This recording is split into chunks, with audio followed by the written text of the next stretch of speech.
السلام علیکم ورحمۃ اللہ وبرکاتہ۔ اللہ سے دعا کرتے ہیں کہ آپ لوگ خیریت سے ہوں گے۔ اللہ کو زمین و آسمان بنانے میں 6 دن لگ گئے۔ تو یہ کسی بھائی نے جو ہے سوال کیا تھا، اور اس میں جو ہے کیا جواب دیا ہے علی مرزا نے، اور ان بھائی نے جو ہے قرآن کے ایک لفظ جو ہے کن فیکون، اس سے جو ہے ریلیٹڈ کچھ جو ہے باتیں پوچھی تھی کہ قرآن شریف میں جو ہے اس طریقے کا جو ورڈ ہے تو اللہ کو پھر جو ہے وہ 6 دن کیوں لگے، تو یہ سب چیز جو ہے پوچھا گیا ہے۔ تو انہوں نے علی مرزا نے جو ہے وہ جو کن فیکون کا معاملہ ہے اس کے پوری تفسیر کے ساتھ انہوں نے اس چیز کو سامنے رکھا اور بتایا ہے۔ اور آپ کو بھی پتہ ہونا چاہیے کہ یہ جو اللہ تعالیٰ نے جو 6 دن میں لگ گئے آسمان بنانے میں، زمین بنانے میں، تو یہ کیا معاملہ ہے اور اللہ کی قدرت کو کس طریقے سے بیان کیا جائے کم ہے۔ اللہ جو پوری مخلوق کو بنانے والے، پوری کائنات کو جو بنانے والے ہیں، وہ رحیم ہے، کریم ہے، غفور رحیم ہے۔ بے شک اللہ کے سوا کوئی معبود کے لائق نہیں ہے۔ تو ہم سب کو وہ ایک اللہ پر یقین رکھنا ہے اور اللہ اور اللہ کے رسول کے بتائے ہوئے راستے پر چلنا ہے۔ آمین ثم آمین۔ کن فیکون کا مطلب آپ نے یہ کیسے سمجھ لیا کہ وہ سیکنڈز کے اندر کام ہو جانا چاہیے؟ ورنہ تو آج کل ملی سیکنڈز آ چکے ہیں، مائکرو سیکنڈ آ چکے ہیں، تو وہ تو پھر اس کا تو اینڈ ہی کوئی نہیں ہوگا۔ کن فیکون کا مطلب ہے کہ اللہ تعالیٰ جب کسی چیز کا ارادہ فرماتا ہے اسے کہتا ہے ہو جا، پھر وہ ہو جاتی ہے۔ اس کے بعد اس ہونے کے لیے جو اس کے لیے اللہ نے ٹائم پیریڈ مقرر کیا ہے وہ اس کے مطابق ہی ہوگی۔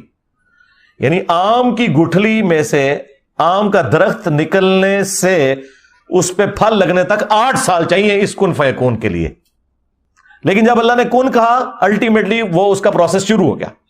اسی طریقے سے ایک چوزے کو انڈے سے نکلنے کے لیے 22 دن کے لیے کن فیکون چاہیے، کیونکہ اللہ نے اس کی ڈیسٹنی یہ مقرر کی ہے۔ ہاتھی کا بچہ 22 مہینے میں پیدا ہوتا ہے، انسان کا بچہ 9 مہینے میں، خرگوش کا بچہ 1 مہینے میں، بیکٹیریا سیکنڈز میں، وائرسز سیکنڈز میں ملٹیپلائی ہوتے جاتے ہیں۔ تو ہر ایک کے لیے کن فیکون اللہ کے، اور یہ 6 دن سے مراد یہ 24 گھنٹے کے 6 دن نہیں ہے، اس وقت یہ نہیں تھے، یہ لانگ پیریڈ آف ٹائم ہے جو اللہ تعالیٰ نے ان کے لیے مقرر کیا ہے۔ یہ کون سا جی کال سینٹرز کا بزنس کیسا ہے؟ یہ آن لائن ہوتا ہے۔ اب اس کے اندر کیا ہو رہا ہے اس کے اوپر ڈیپینڈ کرتا ہے۔ اگر اس کے اندر آپ کو جھوٹ لوگوں کو بتا رہے ہیں اور لوگوں کو دھوکہ دے رہے ہیں، جعلی ڈگریاں بیچ رہے ہیں، ٹھیک ہے، تو پھر تو حرام ہوگا، اور اگر حلال کام کر رہے ہیں تو حلال ہوگا۔ یہ آپ نے خود فیصلہ کرنا ہے۔ ہم نے آپ کو اچھے لڑکے اور لڑکی کی خوبیاں بتانی ہیں، رشتہ ہم نے نہیں ڈھونڈنا۔ سائنس میں پیرلل یونیورس کا کانسیپٹ ہے کیا؟ یہ کانسیپٹ قرآن و حدیث سے جسٹیفائی ہوتا ہے؟ میرے بھائی یہ جتنے سائنٹیفک اس طرح کے فیکٹس جب تک وہ اسٹیبلش نہ ہو ان کے بارے میں کوئی رائے قائم نہیں کی جا سکتی۔ یہ ساری کی ساری ظاہر تھیوریز ہیں، سوائے وہ چیزیں جو پریکٹیکلی ثابت ہو چکی ہوئی ہیں۔ قرآن و سنت میں آپ کے لیے رولز بیان ہونے ہیں، نیٹی گریٹیز قرآن و سنت کے اندر ڈسکس نہیں ہوئی ہیں۔ ہاں، فزیکل فینومینا آف نیچر کا اللہ نے ذکر اس لیے کیا ہے جو کامن آبزرویشن، یعنی یہ کامن آبزرویشن ہے کہ آپ بیج بوتے ہیں اس میں سے کھیتی نکلتی ہے۔ یہ 8 سے 10,000 سال پہلے کا انسان بھی اسے آبزرو کرتا تھا، آج کا انسان بھی آبزرو کرتا ہے۔ تو قرآن ان سائنٹیفک فیکٹس کا ذکر کرتا ہے، بلکہ سائنٹیفک فیکٹس تو اس کو نہیں کہنا چاہیے، یہ فزیکل فینومینا آف نیچر ہے۔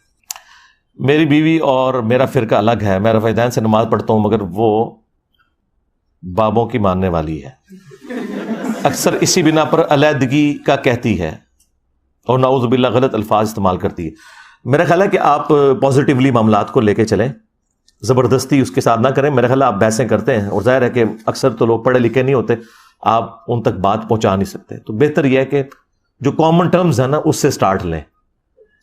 یعنی آپ بجائے اپنا دین اس کے اوپر تھوپنے کے اس سے پوچھیں کہ بھی تجھے مجھ سے کیا مسئلہ ہے، ٹھیک ہے؟ یہ میں آپ کو تھم رول بتا رہا ہوں۔ ماں باپ کے کیس میں بھی، دوستوں کے کیس میں بھی، آپ بجائے انہیں سمجھانے کے نا انہیں کہیں کہ مجھے سمجھاؤ مجھے کیا ہوا ہے، منو کیا ہوا ہے، دسو منو کیا ہو گیا، تو آپ کو اندازہ ہوگا کہ وہ ایسی ایسی لا یعنی گفتگو کریں گے، اس سے آپ کو اندازہ ہو جائے گا کہ ان بیچاروں کو کنسیپٹ خود کلیئر نہیں ہے۔ یعنی میرے بارے میں کتنا غلط لوگوں کو تعارف کروایا جاتا ہے، قادیانی ہے جی، نام میں مرزا آتا ہے، تو یار یہ اعتراض کرنے دو نا ان کو, ٹھیک ہے. جب وہ کر لیں اور پھر ان سے کہو کہ اچھا اگر یہ ایسا نہ ہوا پھر, تو ظاہر اگر وہ جانور ہوا تو کہے گا نہیں میں پھر بھی اپنی مرضی کرنی ہے, اور اگر انسان ہوا تو کہے گا نہیں پھر میں سوری بولوں گا, میں اپنی غلطی مانوں گا. پھر اسے بتائیں گے ایسے نہیں ہے یوں ہے. تو آپ لوگوں کو بولنے کا موقع دیں, آپ کو اندازہ ہوگا کہ ان بیچاروں کو کچھ نہیں پتا, یہ سنی سنائی کے اوپر چل رہے ہوتے ہیں. ہاں, جس طرح ہم بچپن سے اپنے بزرگوں سے سنتے تھے کہ جی وہ جب دریائے جہلم کے اوپر ڈیم بنا نا تو کہتے ہیں کہ جناب ان پانی طاقت ہی ختم ہو گئی ہے, ساری تو اتنے ڈیم والے کاٹ لیندے نے. ٹھیک ہے, اب ان بیچاروں کو کیا پتا ٹربائن کیا چیز ہے, بجلی کس چیز کا نام ہے. ٹھیک ہے, کاش اجمیر شریف والوں نے کوئی ٹربائن بنائی ہوتی, بغداد شریف والوں نے کوئی ڈیم بنایا ہوتا. ٹھیک ہے, فیراڈے کے بجائے جو ہے وہ کسی اور بزرگ نے وہ ای ایم ایف جو ہے وہ دریافت کی ہوتی تو آج یہ بات کر بھی سکتے. تو وہ اسی قسم کی باتیں لوگوں میں مشہور. آپ میں سے ریئل ٹائم مجھے بتائیں کتنے لوگ ہیں جنہیں میرا تعارف نیگیٹو ہوا تھا, ذرا ہاتھ کھڑا کریں. لو سلوٹ نہیں پھر مخالفین کو. تو یہ نیگیٹو تعارف سے آپ نے سیکھا نا, تو ان کو موقع دیں, انہیں کہ کیا مسئلہ ہے بتاؤ. تو جب وہ بتائیں گے آپ کو تو آپ کو پتا چلے گا کہ انہوں نے صرف دین کے بارے میں سنا ہی ہوا ہے. جی ساڈا بھی طریقہ لکھا ہے بخاری مسلم وچ, ان کو بالکل ٹھیک ہے, میں تے اپنا کٹ لے جے, تسی بھی ذرا کٹ کے دسو تو ٹائم قیامت تک جائے. تو پہلوان کو اس کے زور پہ گرانا ہے. جی آپ گستاخ ہیں جی, انہیں کہ جی گستاخی کیا مطلب, کیا گستاخی کر دی ہے بتائیں. تو وہ زیادہ آپ کو کہیں کہ بزرگوں کے گستاخ ہیں, انہیں کہیں جی جو بزرگ اپنے نام کا کلمہ پڑھایا ہم اس کی گستاخی نہ کریں, چشتی رسول اللہ شریف رسول اللہ. تو کون مسلمان ہے جو کہے گا کہ جی یہ بزرگ ہی ہیں. انہیں کہ ہمیں یہ جھگڑا ہے. فرقہ بازوں کو سمجھانے کا طریقہ, یہ میری ایک ویڈیو ہے, اور ایک میرا تفصیلی انٹرویو ہے 4 گھنٹے کا, انٹرویو آف انجینئر محمد علی مرزا مجلس 50, اس میں میں نے ساری باتیں بتائی ہیں, ساری گدڑ سنگیاں جڑی میں سیکھی ہیں 10 دی ہیں. اینج کرو اینج کرو اینج کرو. اگر ماں باپ نے وراثت نہ بنائی ہو اور اگر اولاد وراثت بناتی ہے تو کیا اس میں ماں باپ کا بھی حصہ شمار ہوگا؟ جی ہوگا, کیوں نہیں ہوگا. ماں باپ نے آپ کو جو بنایا ہے بھائی, آپ بھی تو انویسٹمنٹ ہو ماں باپ کی. تو 1/6 حصہ آپ کے مرنے کے بعد آپ کے ماں باپ کو ملنا ہے اگر وہ زندہ ہے. ماں کو الگ سے 1/6, باپ کو الگ سے 1/6. آپ خود ماں باپ کی انویسٹمنٹ. جب حضور اکرم صلی اللہ علیہ وآلہ وسلم پر بننے والی فلم گستاخی ہے تو ہم مسلمانوں کے باقی انبیاء پر بنی ہوئی فلم پر کوئی گستاخی نہیں, اور صحابہ کرام پر. صحابہ کرام کا تو معاملہ الگ ہے جی. صحابہ ہوں بعد کے لوگ ہوں, ظاہر ہے وہ آرڈنری انسان ہے ایز کمپیئر ٹو انبیاء کے, ان کا معاملہ الگ ہے. تو اس طرح کی جو فلمیں بنتی ہیں لرننگ کے لیے ٹھیک ہے, انبیاء کرام کے اوپر جو فلمیں بنی ہیں یعنی اگر مجھ سے پوچھ کے بنائی جاتی تو میں کہتا کہ نہ بنائیں, لیکن اب چونکہ بنی ہے اس لیے ہم ان کو ریفر کر دیتے ہیں, چلے آپ نالج کے طور پر. باقی صحابہ کرام یا باقی لوگوں کا وہ مسئلہ نہیں ہے. گورنمنٹ ملازمین کی ریٹائرمنٹ پر ملنے والی رقم میں جی پی فنڈ پر جو انٹرسٹ ہے, جی حرام ہے. میں نے اس کے اوپر پہلے بھی بولا ہے, ہمارے بھی آفس کے اندر تھا, میں نے اسے انٹرسٹ فری کروایا ہوا تھا. البتہ جن آفیسز کے اندر یہ آپشن موجود نہیں کہ اسے انٹرسٹ فری کروایا جا سکے تو پھر ریٹائرمنٹ کے وقت آپ اسٹیٹمنٹ بینک کی لے لیں, جو انٹرسٹ والا پورشن ہے وہ آپ استعمال نہ کریں, وہ آپ کسی بھی غریب آدمی کے اوپر کسی بھی سوشل ایکٹیویٹی کے اوپر لگا دیں, اور اس پہ ثواب کی نیت نہیں کریں گے کیونکہ وہ حرام مال ہے, اپنے استعمال میں نہ لائیں. تو یہ اس کا حل ہے. اگر نماز صرف اللہ کے لیے ہے تو ہم نماز میں غیر خدا ہستیوں کے نام کیوں لیتے ہیں؟ نماز میں تو صرف اللہ ہی کا ذکر ہونا چاہیے. نماز پڑھی اللہ کے لیے جاتی ہے, اور غیر اللہ کا جو بیچ میں ذکر ہے وہ اس اعتبار سے نہیں ہے کہ آپ نے ان کی عبادت کرنی ہے یا انہیں خدا بنا لینا ہے. وہ اللہ کے نیک بندوں کا ذکر اس اعتبار سے ہے کہ انہوں نے خدا کو رسپانس کیا, آپ نے بھی خدا کو رسپانس کرنا ہے. یا اللہ کے جو نافرمان لوگ ہیں ان کا ذکر اس اعتبار سے ہے کہ وہ جو نافرمان لوگ ہیں ان کا جو انجام ہوا تمہارا بھی ویسا ہونے والا ہے. اب یہ نہیں ہے کہ اگر شیطان کا نام قرآن میں آیا تو وہ اس لیے آیا ہوا ہے کہ کوئی بابرکت نام ہے, ٹھیک ہے. اس طرح اگر کسی بزرگ کا کوئی نام آیا ہوا ہے, کسی پیغمبر کا نام آیا ہوا ہے, تو وہ اس اعتبار سے آیا کہ وہ اللہ کو رسپانس کرنے والے لوگ تھے. اصحاب الکہف تھے, ایک خدا کی عبادت کرنے والے, انبیاء نہیں تھے لیکن اللہ نے ان کا ذکر کیا. اسی طریقے سے انبیاء کرام علیہ السلام کے واقعات اللہ تعالیٰ نے ذکر کیے ہیں عبرت کے طور پر, تو وہ اللہ ہی کے لیے ہے, وہ اللہ کے بندوں کا ذکر ہے. اللہ کے بندوں کا ذکر اس اعتبار سے کہ وہ خدا کے ساتھ کمیٹڈ تھے, وہ اللہ کے ذکر میں ہی شمار ہوتا ہے, کیونکہ ہر چیز گاڈ اورینٹڈ ہے. درود شریف دیکھیں, یہ بھی اللہ کا ذکر ہے, کیونکہ ہم دعائے رحمت کرتے ہیں نبی صلی اللہ علیہ وآلہ وسلم کے لیے. تو اللہ کے نبی کے لیے دعا کرنا یہ اللہ کی عبادت ہے. ہاں نبی علیہ السلام کا اس میں ذکر موجود ہے. تو اس میں عبادت والا معاملہ نہیں ہے, عبادت ایک اللہ کی کرنی ہے. ہاں وہ اللہ تعالیٰ نے واضح فرمایا کہ کبھی ایسا نہیں ہوا سورہ آل عمران میں کہ ہم کسی پیغمبر کو نبوت دے کر حکمت دے کر بھیجیں اور وہ لوگوں کو اپنی طرف بلائے یہ کہہ کہ لوگوں میری عبادت کرو اللہ کو چھوڑ کر, بلکہ وہ کہے گا کونوا ربانیین, تم اللہ والے بن جاؤ. کیا اللہ تعالیٰ تمہیں یہ حکم دے گا کہ اس کے انبیاء کو اور فرشتوں کو رب مان لو اللہ کے مقابلے پر؟ کیا وہ تمہیں یہ حکم دے گا کہ تم اسلام لانے کے بعد کافر ہو جاؤ؟ ایسا نہیں ہوگا. اس کے لیے میں نے ریسنٹلی ایک تفصیلی ویڈیو ریکارڈ کروائی ہے, شیطانی توحید, شیطانی بابوں کا فتنہ. یہ ہے شیطانی توحید جی. بزرگاں کا ذکر وچ کیوں آیا ہے؟ اس واسطے آیا ہے کہ انہوں نے چٹو نہیں, اس لیے آیا کہ انہوں نے ایک خدا کو مانا, تم بھی ایک خدا کو مانو. اور بزرگ بھی آپ والے نہیں, ہاں وہ تو اپنی عبادت کرواتے رہے, وہ بزرگ جنہیں ہم بزرگ مانتے ہیں. ٹھیک ہے, اگر ایک مؤذن کی تنخواہ 15,000 ہے اور اس کا خرچہ تنخواہ سے زیادہ ہے تو وہ کیا کرے گا؟ پہلی بات ہے مؤذن کی تو تنخواہ ہونی نہیں چاہیے, یہ بالکل یہ منع ہے تو اسلام کے اندر. سنن نسائی میں حدیث موجود ہے کہ اپنا مؤذن کسی ایسے شخص کو نہ رکھو جو اس کی اجرت لے. تو ظاہر ہے پھر امام مسجد کو بھی نہیں اجرت لینی چاہیے. البتہ مسجد کی جو خدمت کے عوض اگر کوئی اسے چارجز دیتا ہے یا ٹیچنگز کے عوض تو وہ تو جائز ہے. اس پہ میری تفصیلی ویڈیو ریکارڈ ہے. تو امام ان کو تو عموماً مسجد کے ساتھ ایڈجسٹنٹ گھر مل جاتا ہے, ان کی بجلی کا بل وغیرہ گیس کا بل وہ عموماً مسجد کے کھاتے میں شمار ہوتا ہے. اور باقی یہ جو چھوٹے موٹے ملازمین ہیں ظاہر ان کے لیے تو مشکل ہے. میرا خیال ہے گورنمنٹ کو چاہیے کہ سب سے پہلے تو یہ مسجدیں اپنے قبضے میں کرے, اور آپ دیکھیں گے ان مسجدوں سے جتنا بجٹ ہے نا اس کے عوض جو ان کے اخراجات ہیں وہ کم ہے.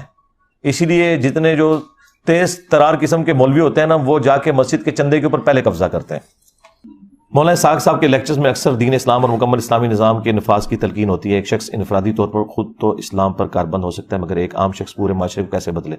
عام شخص جو ہے نا وہ پہلے لوگوں کے اندر اویئرنیس تو پیدا کرے. بھائی اسلام آپ نے یہ دعوت دینی ہے, مطلب آپ یہ چاہ رہے ہیں کہ ہم امریکہ کو جا کے کہیں کہ آپ امریکہ ہمارے والے کرو, یہ چاہ رہے ہیں؟ وہ میرے دوست مجھ سے پوچھتے ہیں کہ یار اگر 1947 میں پاکستان نہ بنا ہوتا تو کیا ہوتا؟ میں نے کہا اگر نہ بنا ہوتا تو آج ہم بلٹ ٹرین میں سفر کر رہے ہوتے.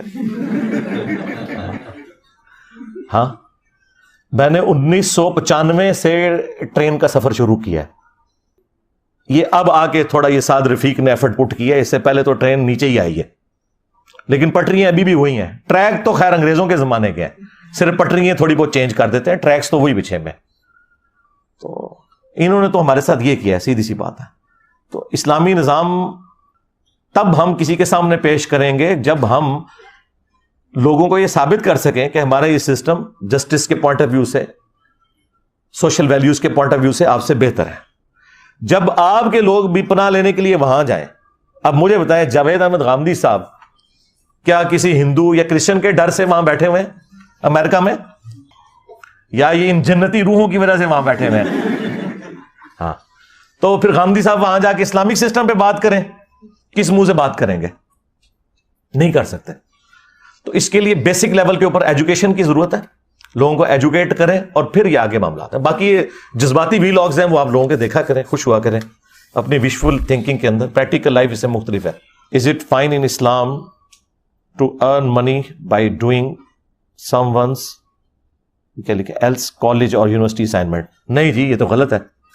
یونیورسٹیز اور کالجز میں اسائنمنٹس اس لیے دی گئی ہیں کہ آپ لوگ یہ کام شروع کر دیں, وہ تو فیل کر دیں گے. میں یہاں سے گزرا تو وہ لکھا پریکٹیکل کاپیاں ہم سے بنوائیں. بھئی آپ سے کیوں بنوائیں؟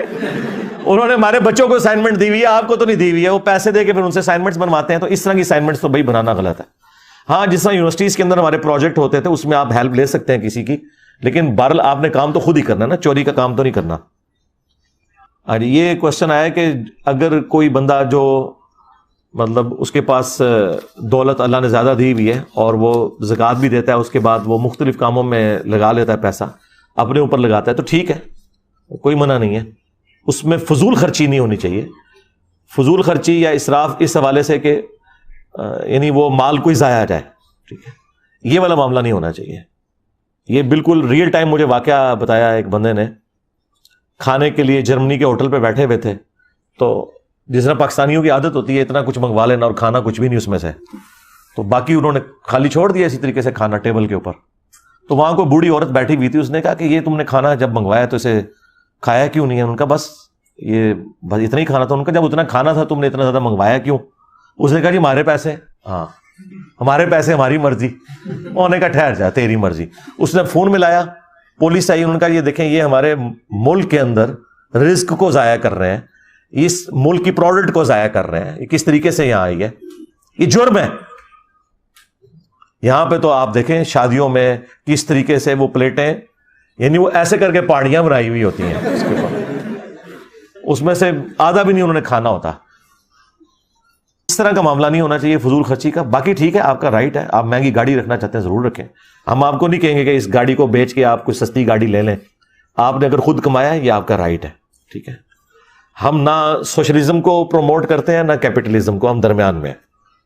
اگر فری لانسنگ کے کام میں ہمیں ایڈ بنوانے کے لیے اور اس میں لڑکیوں کی فوٹیجز استعمال ہوں، میوزک ہوں، میرے بھائی آپ ان کاموں سے دور رہیں نا. کیوں مجھے مروانا ہے آپ نے اور خود بھی مرنا ہے.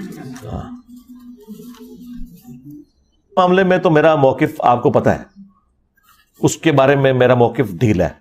باقی یہ جو بے پردہ عورتوں والا معاملہ ہے نا، ظاہر ہے یورپ کے ساتھ ہمارا اختلاف یہ ہے کہ جہاں انہوں نے بیسک رائٹس دیے نا عورتوں کو، وہاں استحصال کیا ہے کہ عورت کو کموڈٹی بنا کے پیش کیا. یہ کام نہیں ہونا چاہیے. اب ایک شیونگ بلیڈ کے اشتہار میں کیا تک بنتا ہے کہ ایک عورت گھسائی جائے؟ اسے تو کوئی لینا دینا نہیں ہے. وہ گھسانے کا مقصد یہ ہے کہ اسے کموڈٹی بنا کے پیش کیا جائے. یہ انہوں نے استحصال کیا ہے ایک جینڈر کا، کوئی عزت نہیں دی ہے اس کو. میرا ایک دوست کرسچن ہے، وہ کہتا ہے کہ ہمارے آخری نبی صلی اللہ علیہ وآلہ وسلم کا ان کی کتاب بائبل میں کوئی ذکر نہیں، لیکن ہم انہیں ایک اچھا انسان سمجھتے ہیں. بھائی نہ آپ کو پتا نہ اسے پتا، تو ظاہر ہے کہ جب تک آپ اس فیلڈ میں مہارت نہیں حاصل کریں گے تو gospel of John chapter number 17 آپ نہیں پڑھیں گے. اس کے لیے آپ ویڈیوز دیکھیں احمد دیدار صاحب کی اور ڈاکٹر ذاکر نائک کی video similarities between Christianity and Islam. تو میرے بھائی نہ اس کے کہنے سے وہ نہیں نکلنا اور نہ آپ کے کہنے سے نکل آنا جب تک کہ آپ کو پتہ نہیں ہوگا. اگر کسی شخص کو پتہ چل جائے کہ وہ پکا جہنمی ہے، جی ایسا تو کوئی ذریعہ نہیں ہے پتہ لگوانے کا. اب میرا سوال یہ ہے کہ شیطان کو پتا ہے کہ وہ جہنمی ہے، آپ کو شیطان کی اتنی فکر کیوں پڑ گئی ہے؟ آپ اپنی فکر کریں. اس کا کیا معاملہ ہے وہ اس کا اور اس کے خدا کا معاملہ ہے، آپ اپنی فکر کریں.